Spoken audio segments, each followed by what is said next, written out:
السلام علیکم۔ MFK knowledge factory کے تمام ساتھیوں کو خوش آمدید کہتے ہیں۔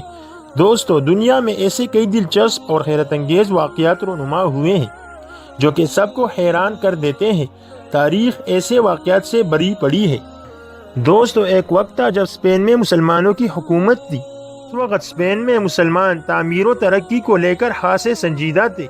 یہی وجہ تھی کہ اس وقت کے بادشاہ عبد الرحمن اول الداخل نے 8ویں صدی میں یعنی 786 عیسوی میں مسجد کی تعمیر شروع کی۔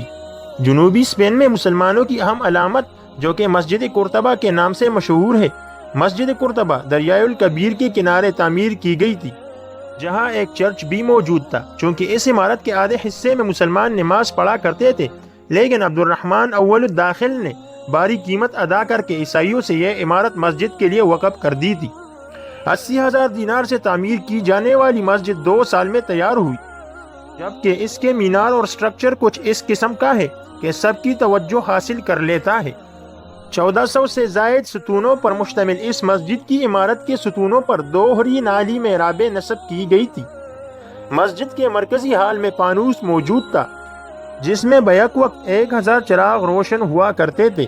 معزز ناظرین، 1326 میں مسلم حکومت کے خاتمے کے بعد جس طرح دیگر مساجد کے ساتھ سلوک کیا گیا، اس طرح اس مسجد پر بھی عیسائیوں کی نظریں پڑ گئیں، اور پھر 10 سال بعد 1246 میں اس مسجد کو بھی گرجا گھر میں تبدیل کر دیا گیا۔ مسجد کے وسط میں ایک کیتھولک چرچ قائم کیا گیا، جہاں عیسائی عبادت کرتے تھے، لیکن مسلمان وہاں اذان نہیں دے سکتے تھے اور نہ ہی نماز پڑھ سکتے۔ لیکن شاعر مشرق علامہ محمد اقبال نے 1931 میں پہلی مرتبہ اذان دی تھی۔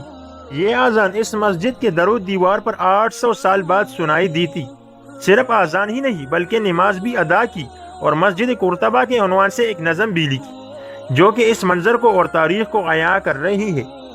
ناظرین کرام، مسلمانوں کی جانب سے 2006 میں پوپ بینڈکٹ سے جامع مسجد قرطبہ میں عبادت کی اجازت مانگی، جو کہ مسترد کر دی گئی، بلکہ اسپین کی حکومت نے اس مسجد کو 2014 میں 30 یورو میں کلیسا کو فروخت کر دیا۔